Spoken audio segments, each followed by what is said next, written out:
Ladies and gentlemen, boys and girls, it's Diego with the lovely Karina here in Bogota, Colombia, 8,600 plus feet above sea level. It's a beautiful sunny day and we're inside making videos for you guys. How about that? Okay, now this video is about notarizing documents for your K1 visa or your CR1 visa or whatever.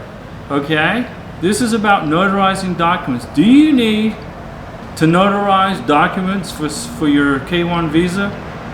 No, you don't. You don't need to. When you go to your visa embassy interview, when you make it that far, ladies and gentlemen, immigration officer is going to want to see your original documents. An original document doesn't need to be notarized. Okay? So no, ladies and gentlemen, no, you don't need to notarize your documents. Okay, now what we did when we wrote letters of intent to get married, I wrote my original letter of intent to get married and I signed it in black ink and I included it in the K1 visa package, the original with a copy, okay, for backup in case USCIS lose my K1 visa package, which they didn't. They received it. Okay, now Karina, she wrote her letter of intent to get married to me and signed it. And what she did was she took it to the notary in Bogota down the street and she got it notarized by the notary.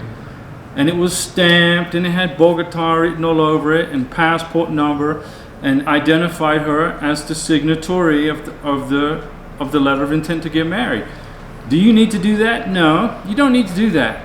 But we did it because in my mind it adds more strength and adds more backbone to the visa package, which is what's important to the immigration officer, okay? Your goal, Mr. Sponsor, is to make your visa package as strong as possible so that the immigration officer at the USCIS Service Center, at the National Visa Center, and then again at the embassy interview, know you guys are in a real relationship. But spending all this money on notaries is not required, okay? If you translate, some of you guys are going to have to translate documents, police certificates into English. So if you lived in, like Karina lived in Venezuela and Colombia, so I got police certificates for Venezuela and Colombia, included it in the K1 visa package. It's not necessary, but we did it as an added strength to the visa package. And then when it comes to national visa processing, NVC processing, I'm going to get new police certificates for Karina, Colombia, Venezuela. Very easy to do. Takes a second. Okay. I'm going to get them translated into English, but I'm not going to notarize them. It's not a requirement.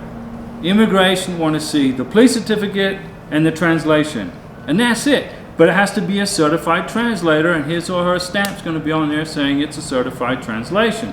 No notary required.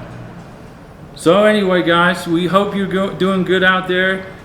To our friends around the world in the Philippines, Nigeria, Russia, Ukraine, Colombia, Ecuador, Peru, Chile, Togo, all of these countries are watching our videos. And we're helping you guys get through this difficult process. The actual K1 visa processing is not hard. What's difficult is the wait time. You guys are waiting and waiting and waiting and waiting. And it's difficult. It's a mental stress. We understand, okay? Now, this month, I'm going to be flying back to the United States for a little while. I got to take care of business in the United States.